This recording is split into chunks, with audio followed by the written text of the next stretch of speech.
Alright, ladies and gentlemen, welcome back to another terrible video with your terrible teacher. Yeah, that's me. We're going to go ahead and get started. We're going to move pretty fast. Alright, today we're going to talk about the distributive property, but this is for more of our advanced students. Okay, so high ability, honors class, here we go. Alright, now you need this graphic organizer. You're going to take notes on the second part of the graphic organizer, and afterwards you will submit a picture of this and turn it in. First thing we're going to talk about is a coefficient. What is a coefficient? Well, very simply, it is the number in front of a variable. Okay? If you look at our two examples down here at the bottom, we have 3x. Well, x is the variable. The number in front of it is 3. Okay, so 3 is the coefficient. And then the second one, 2x, 2 is in front of x, so 2 is the coefficient. Okay? Now, we could have 1/2 x. Half would be the coefficient. We could have 1.2 y. 1.2 is the coefficient. However, if you look at this one very closely, okay, 3 plus x, 3 is not the coefficient. The actual coefficient for this one is 1 because there's 1x, so x is the same thing as 1x, and 1's the coefficient. So you would just need to know that that's 1, okay?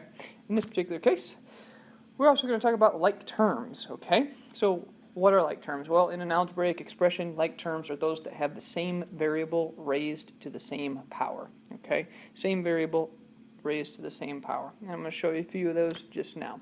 Okay, here's the definition you want to write down. Same thing, basically. Only difference is the coefficients do not have to be the same. That's very important. The coefficients do not have to be the same. Okay. We also have things called constants, and constants are just numbers. Basically, we have 5, we have 1/2, and we have 3.2.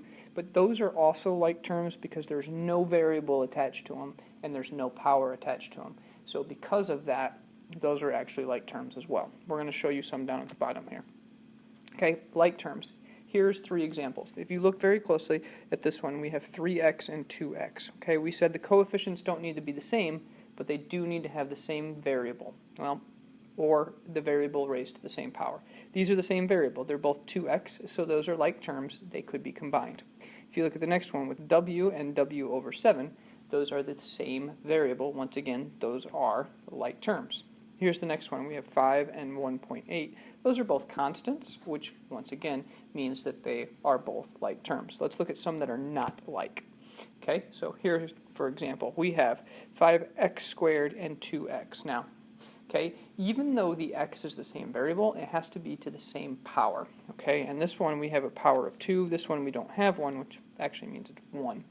Okay, that means they are unlike. They have to be the same power with the same variable. Okay, next one. Here we go. We have 6a and 6b.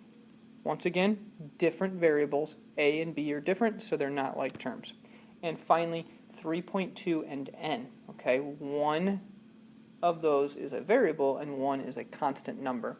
For those reasons, you cannot combine those. Those are not like terms. What do we do with like terms? Well, we combine them, and that's what's going to be important when we're talking about the distributive property and as we get into more algebraic functions and things like that as we go. Be very careful. The terms must have the same exponent. Here's another one. We just talked about it, but it's a reminder. 2x cannot be combined with 4x squared because it does not have the same exponent. Moving on.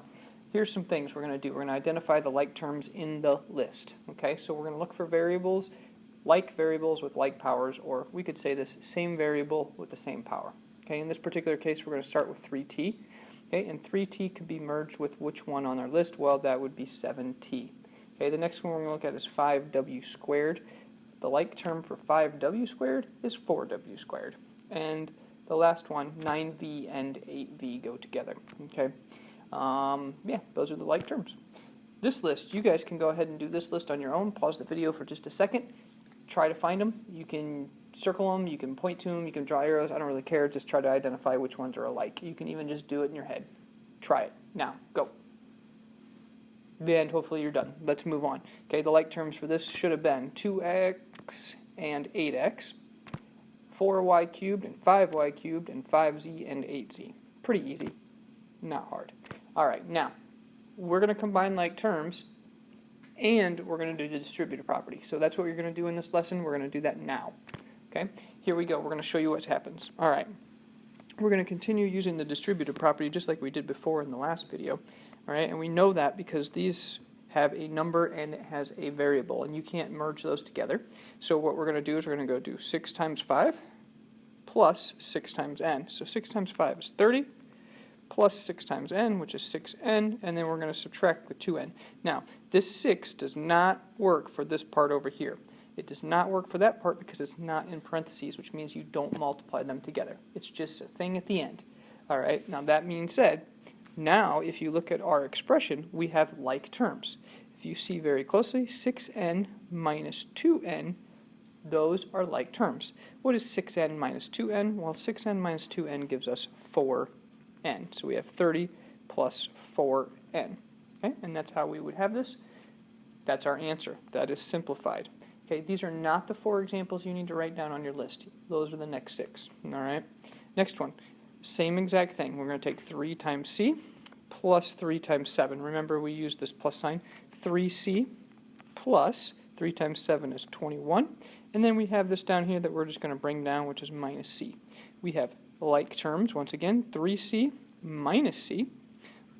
3c minus c, well, that would be 2c because you're taking 1 away, plus 21, and that is your answer. Moving on to the next one. Oh, go back. Sorry, I take that back. All right, we're going to work on number 3. We have 4 times 3x, which is 12x, plus we're going to add 4 times 6, plus 24, minus 7x. Our like terms, 12x minus 7x, that would be 5x plus 24, and that's our answer. Okay, moving on, we have this last one, which is 6x plus 30, because we're going to take our 6 times 5, and then we're going to add down here our 3x. All right, so in this case, our like terms are 6x and 3x. We move those together. That gives us 9x plus 30. That is using the distributive property and like terms together. All right, now, your 6 that are going to go on your graphic organizer are as follows. These ones are a little bit trickier and there's a lot of hard stuff in them, so I need you to watch these very carefully. All right, the first one, there is no distributive property available. So simply all you do in order to simplify it is you combine the like terms and rewrite it. So 5x plus 7x go together. Those are like terms, so that's 12x. We have positive 10 and positive 3, that means plus 13. So 12x plus 13 go together. This one here, 7 times x. Well, that's 7x. We do have to do the distributive property. Plus 7 times 2, which is 14, minus 3x. Just like the last ones, we drop those down. 7x and 3x are like terms, and we're going to subtract. That gives us 4x plus 14. Okay. Now you could consider that a subtraction or a negative number. Either way, you're going to get the same answer. Down here, 4 times 5a, well, that one's 20a, plus 8b, plus 12, plus 2a, and we do have some like terms. We have 20a plus 2a, which gives us 22a plus 8b plus 12. Wow, that's big and bold. Perfect for you. All right, let's change the color. Let's move on. All right, next ones. This is where it gets a little bit harder here in just a second. All right, same thing we just did. 4 times y. That's 4y minus 4 times 3, which is 12, plus 9y. We have 4y plus 9y. That gives us 13y minus 12 as our answer. Simplified. Now, this one. Pay close attention. This is where it gets difficult. We've got 70t, because we're going to have to do the distributive property, minus 10 times 3 is 30, plus 18. Now, ladies and gentlemen, we've got to be careful. All right? Here's where it's interesting. This minus 30 is like a negative 30, okay? Because it's just attached to it, to negative 30. So we have 70t, and we have negative 30 plus the like term of 18. Well, what's negative 30 plus 18? That's actually plus 12, okay? So 70t, whoops, and that doesn't look right, 70t plus 12. That's why you don't use t's. We hate t's, okay? So 70t plus 12 is our correct answer, all right? Guys, don't use t's when you're doing these. I shouldn't have either. Last one, here we go. This one goes back to a pretty easy one. 28x plus 12y minus 12x. And what ones do we have like terms? Well, 28x and minus 12x, that would give us 16x plus 12y, and that is our answer. Okay, that is your wonderful video on the distributive property and combining like terms. Ladies and gentlemen, you do have a worksheet in the back. It does get pretty difficult. We're going to test you. We're going to add in decimals. We're going to add in fractions. We're going to see what you can do. You guys are top kids. Okay, we need you guys to do what you can do. Take your time, but push yourself. Ladies and gentlemen, have a wonderful afternoon. I'm out.